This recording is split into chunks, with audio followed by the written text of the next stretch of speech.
G'day punters, welcome back to the mailbag. It's 2021 apparently. It feels much the same, especially if you're back in Melbourne and all of a sudden there's people outside, but we're still betting on things and really I haven't stopped. I don't know about you guys.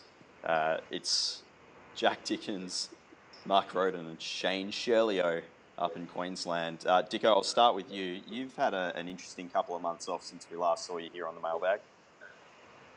Well, not really. I drove the family, so that's Em's, Darcy, two dogs. One's a 16-year-old Kelpie, to Sydney to hang out with my brother and his family. And about 48 hours in, my brother had to evacuate the state because he has a proper job and was required to. So then it was just sort of me and Simo and Di, mum and dad, and then we're stuck there. Dan the man wouldn't let us back in, but then Dan let us back in, and we had to isolate now back at home, which we've just finished, just in time for Pete to come back. We went to the races. When was that? Tuesday. Yeah, Tuesday. Yeah, Caulfield. Very, very, very enjoyable. It was the first time we've been on course since before All-Star Miles, the week before. So that was March something last year. Just a lot easier to make money.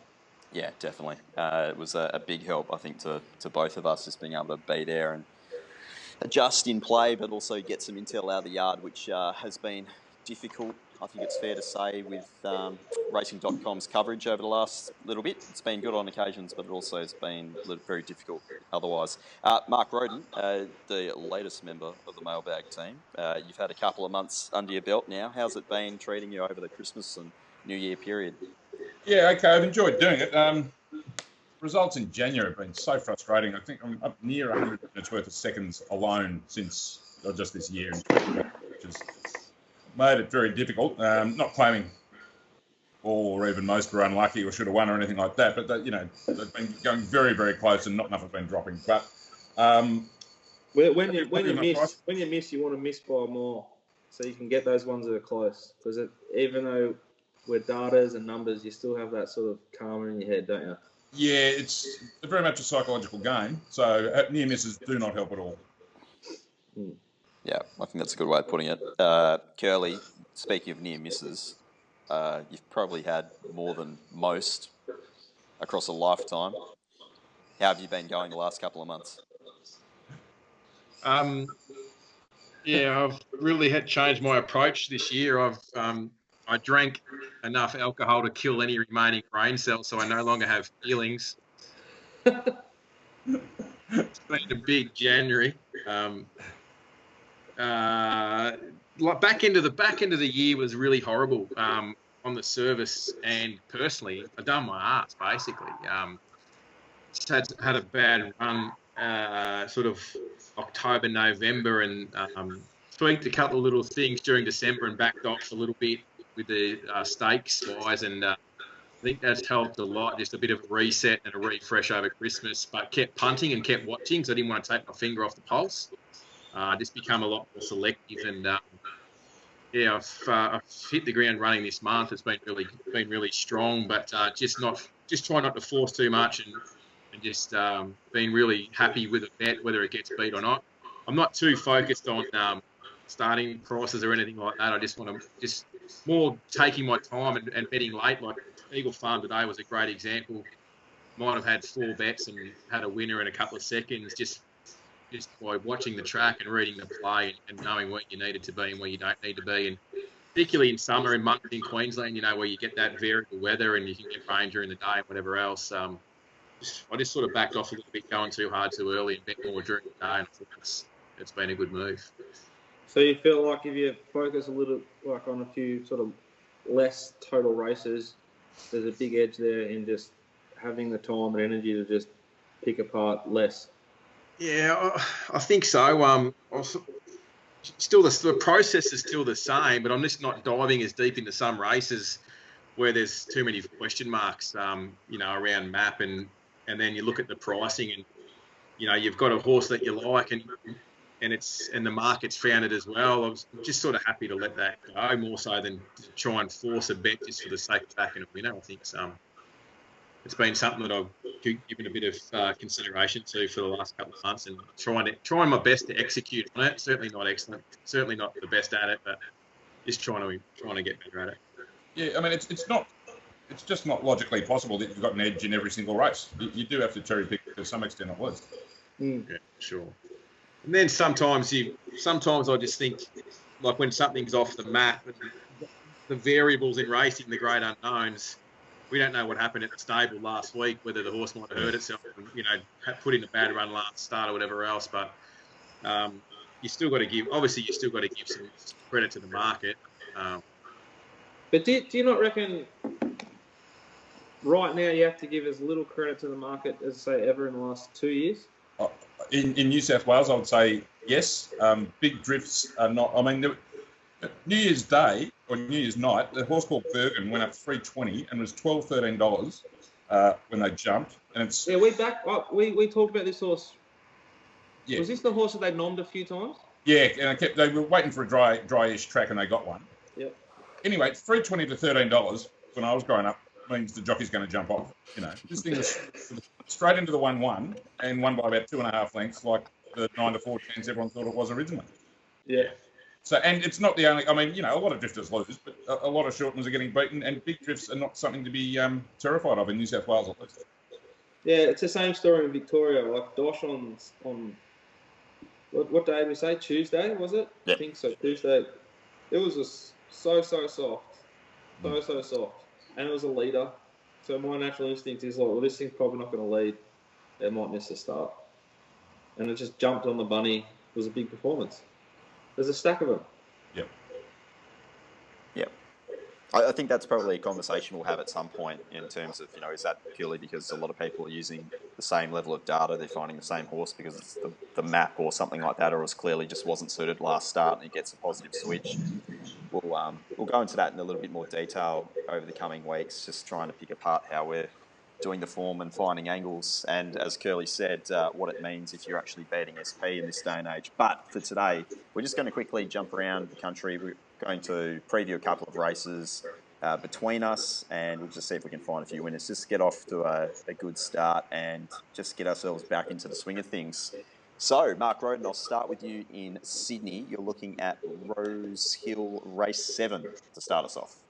Yes, the Expressway Stakes, first of the decent weight for age races of the Autumn Carnival. I think every horse in the race is first up, if I'm not mistaken, all resuming. Obviously, some bigger targets in store for most, if not all of them, and some will be better suited at 1200 than others. I thought Mizzy, who's had problems, only had one run in about 18 months, something like that. She's been ridden very aggressively in her trials, probably leads out from, Sabatiano, of course, is the other on post in the race. Then you're out to, just behind them, Stand Out, another 1200-metre horse, then holding Ollie Kirk, and the others all probably get back. So I'm probably asking for trouble, but I really want to be with Ollie Kirk. I think he's the horse that certainly has another level in this preparation, an Autumn 3-year-old now, and Caulfield Guineas winner. And positive jockey switch. Who's off? Pike to Berry, that's positive. Okay, all right. If he does have that extra level in this prep, he's clearly the best horse in the race. And the thing I like about him, this is probably going to be moderately run. There's not a stack of speed for a 1200-metre race. Hopefully from gate 1 he shows some sort of initiative and gets him midfield, no worse. But he's got the turn of foot that is the thing that really does win these weight for age races when they become moderately run. It's the horse with the acceleration, turn of foot that can win them. So if he gets any look at them from barrier 1, I think he does have that acceleration, does have that quality, and I'd rather be with him than Sabatiano, who's the other one at the head of the market. She's certainly going to get the map favours over Ollie Kirk, and she's pretty good fresh, but the bulk of her form, and she's getting older, she's a mare that's getting older, wouldn't get to the level Ollie Kirk can go to. So That's my reasoning. It could be a horrible watch out of gate 1 if he ends up 3 fence. But if he does get a look at them, I mean, the market might be against it because of that too. I mean, if you're betting pure for a map, you'd probably want to be with Sabattiano. So the market could go that way. Ollie might get out. Everyone could assume it's off because it's first up. And it might be just put back in their judgment on the map. But if he gets the bigger price than this, I'll set it. Just quickly on Sydney and Sydney Town, how are the head honcho jockeys performing there at the moment? If we haven't been watching, say, January and December, how's the likes of J-Mac, Tommy Berry, Hugh Bowman, Rachel King? Most of them are away because they had to go in quarantine to get into Queensland for the Magic Millions. So they missed quite a bit of racing before that. So, Nash and J-Mac and Huey were missing for if not a month, best part of, maybe 3 weeks. So some of the second division jockeys got their crack at it.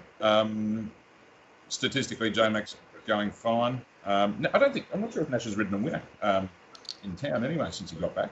He's just had a little bit of a struggle finding his feet again. But I suppose the headline jockey I'd like to mention, especially after what he did to all-time legend last Saturday, is Kay McAvoy, who I had a good look at for the last 12 months in New South Wales. You'd be losing 50% on turnover if you level staked his bets at his mounts at SP, which is quite incredible. So you'd actually go much, much, much better backing number 1 in every race. Yep.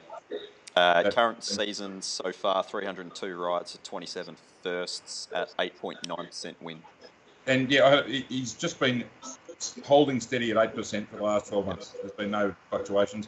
I mean, it's getting to the point where unless there's $1 million on the table, he's nearly an automatic. Yeah, because he'd probably be leading the prize money tally at the same time. I mean, he won the Everest again.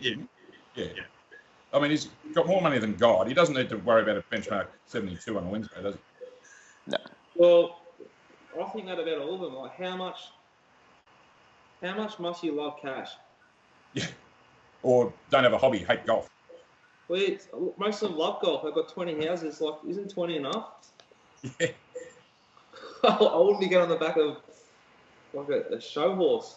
It is a short career. I suppose they've got to try and get what they can while they can. But Karen's been running for 20-something years. Mm.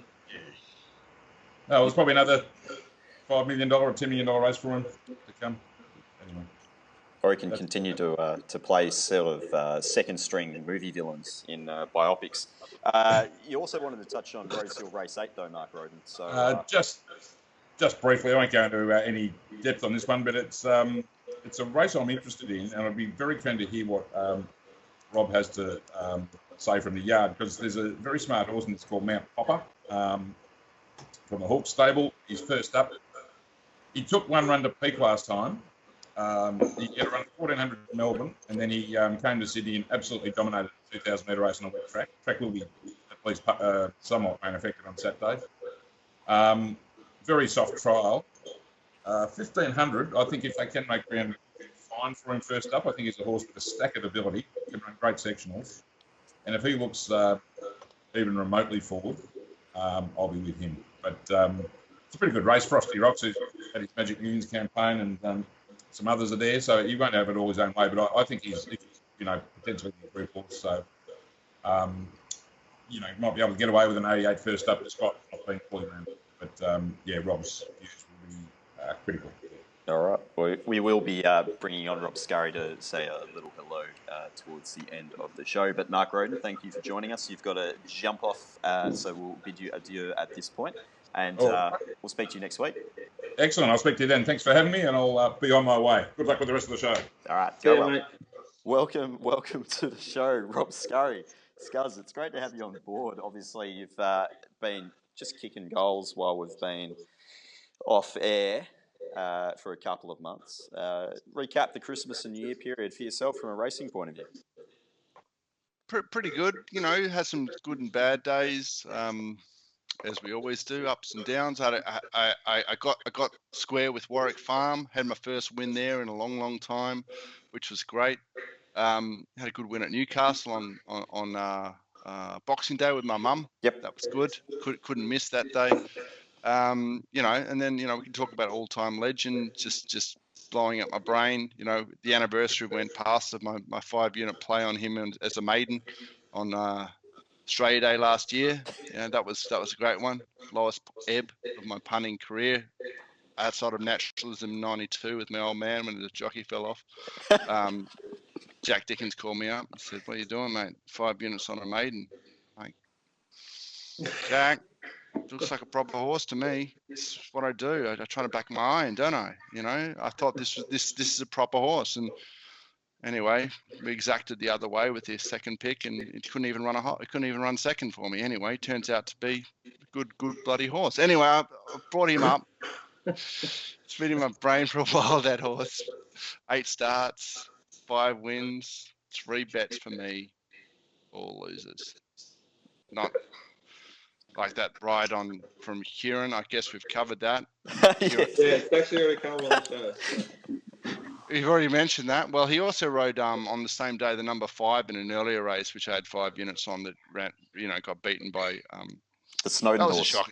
Yeah, Snowden horse in the China Horse Cup colours. That's short odds. It's probably a bad idea. You know, I had like an icky feeling about it. You know, Snowden, short odds, Kieran McAvoy. Ooh. But look, it looked outstanding, and I thought the ride was appalling on that as well. So, do you reckon that Snowden's is struggling a little bit? Yeah, definitely. I'm sure you guys have looked at the data. I think his stats are very, very poor. I feel like you always think that around this time of year, though, and then they come out and run second or win a Blue Diamond, and then they've got one of the slipper favourites. And while I was also away, my old favourite 2-year-old Aim ended up winning the fucking 3-year-old Magic Millions. I didn't have a brass razoo on it. What? Aim? How did that happen? I'll tell you how it happened. Isotope fell. That's how it happened. Yeah, I know, but AIM couldn't win on a bloody Wednesday in Sydney. Just shows how. Anyway, can't. Restricted sales prices. You just can't take nothing out of them. Yeah, well, they'll probably want it to be a Group 1 before you know it. Okay, well, Rob, keep us up to date with, or take us up to date with how attending the races are in Sydney at the moment. Because Dicko and I were just on course for the first time at Caulfield on Tuesday, and I guess we were happy to be there, but it is a bit of a different experience. What are things like in New South Wales? You're kind of like, you're too nervous to move. Once you get a good spot, you're like, just going to sit here and relax and just keep chipping away. This is that. Yeah, it's pretty good. Like early days, like I couldn't stand out without some bloody social distancing officer, wanting to be all down my throat. Now it's pretty good actually. I'm not far. I'm pretty much where I was before. Like I play a slightly different game than everyone else. I kind of social distance by myself where they want me to sort of take a seat, but I'm sort of sitting on the grass by myself, away from everyone, just because it's looking at the mounting yard. But no, look, I can't complain at all, mate. It's great. I'm looking at horses, eyes on ponies. Canterbury tomorrow night, I'll be in the members, with the best view, and then Rosehill, it'll be just as normal. I'll be, I've got no excuses. Okay, excellent. Well, you've got some of I wouldn't say the good horses, but you've got some of the better horses resuming there on Saturday. So you're going to be crucial, as always, in the mounting yard. Well, we've got this 2-year-old, Entha. I think she's running down your way soon. She's a Blue Diamond favourite. She looks like a 3-year-old. She's the best 2-year-old by a mile. I haven't seen any good Sydney 2-year-olds. I found a couple of winners in the 2-year-olds recently, but none of them have really kind of got me excited, like the big filly for Kieran Maher and David Eustace. I think is it Entha or Eberjar? Are you saying that part of the biggest part of her edge currently is her physique versus the rest? Yes. She looks like a 3-year-old. She's a giant. And unless the tracks are heavy, she can't be beaten. Did you think that Golfer Suarez was the best 2-year-old we saw, Peter? Or did? The one probably, but by the Caulfield station on it. Yeah, but I don't think any of those 2-year-olds were necessarily ones where you actually wanted to write the name down and remember them going forward, just in terms of type. And I know it's been a while since we've seen some 2-year-olds, but still. I do like that Elephant Zara horse that won. Like it's a bit short, but it's a beast. Yeah. Coupled, short little sprint type Brazen Bow. He really stamps them, Brazen Bow. Yeah, it looks like it just will get it done. Yeah. You know, and won't get sore. Yeah, professional. But yeah, is she coming down your way? The Kieran Ma filly? Am I right? Is it called Enthar? Probably nommed on Friday, Saturday. In Canterbury, Flemington, Caulfield, and Rosehill. How would you know? The other reason why I'm bringing her up is the thing that ran second to her. It's in race 1 on at Rosehill on Saturday. It's come up favourite, guess form line. But when I saw it, it was the first horse I marked off. It just looked like woolly. It looked fat. It didn't got sweaty. So I've got a really good memory for that, and I can't wait to see it, because if that's come on, that should be just about winning with the form line and the amount of improvement that I've got in my head for that horse. So I'll just tell you what it's called. It's Mallory. Mallory, yeah, in my favourite people's colours. What are they? What is it? Fresh Hunters? Have they got horses? Julian. Fuck, I thought Trumpy was going to do something for him, but no.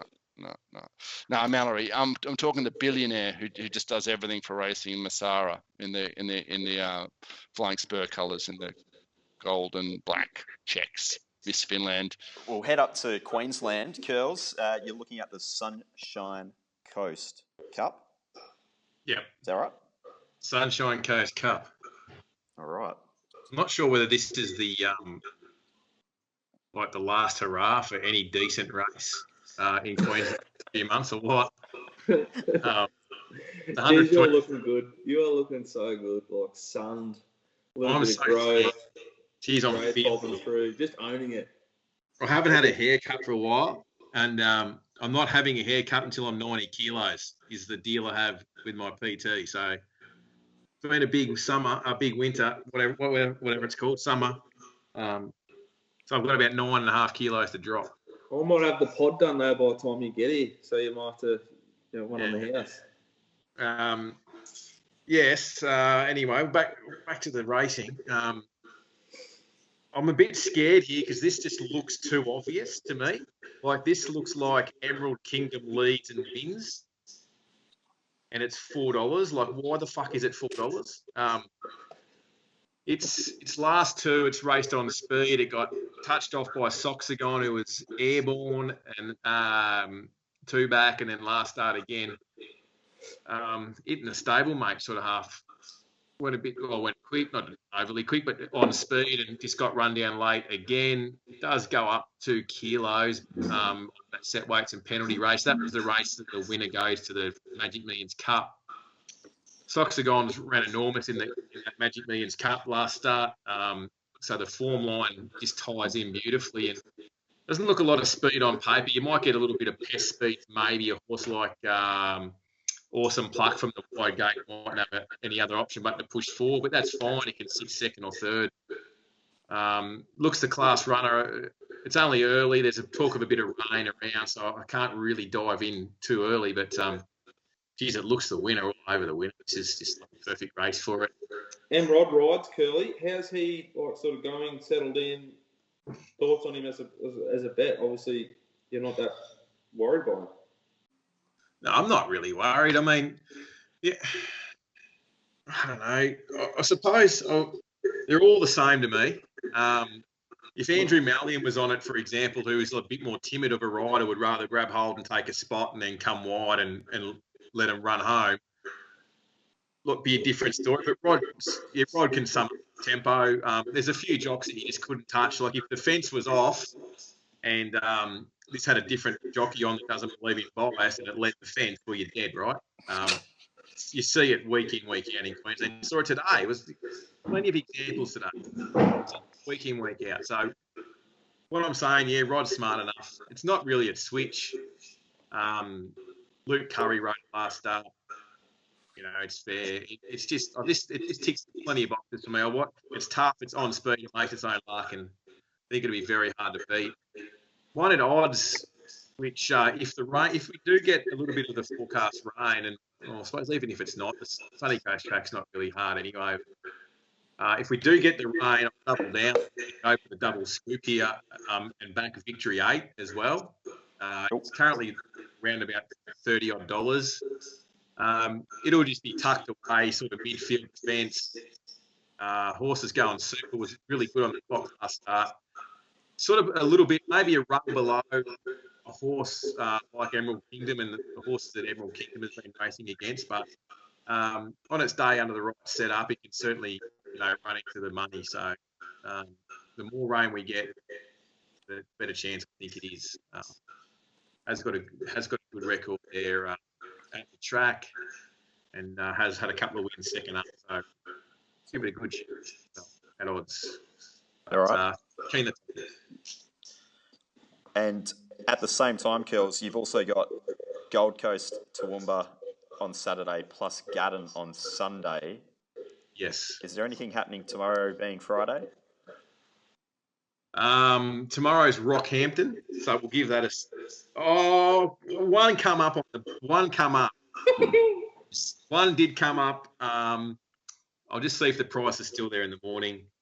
I'm not sure whether this is the right time to bring it up or I should bring this up later, but while I'll be at Gatton on Sunday, the main meeting in Australasia is at Murwillumbah. No, don't talk.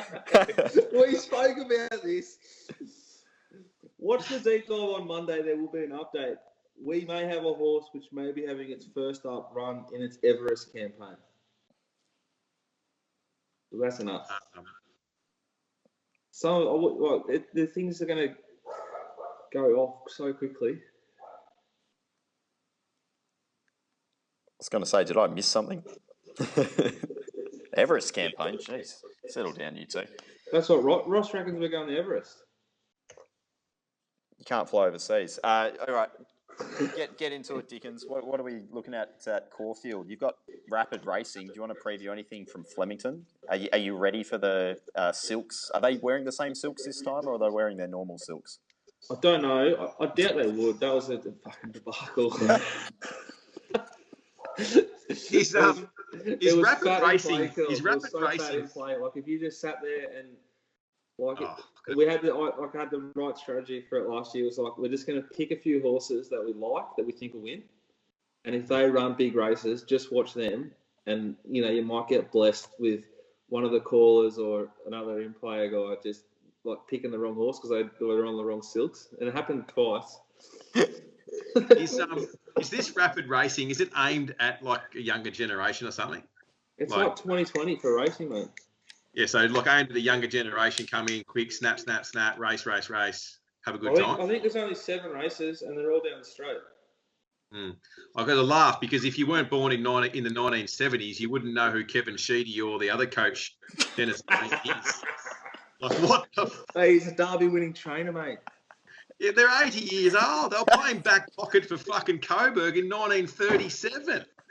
We were going to aim it at the younger generation. We're going to wheel out a couple of old fellas talking about donging blokes in the footy. 2 of the greats of coaching. Why didn't they reel out a couple of TikTokers?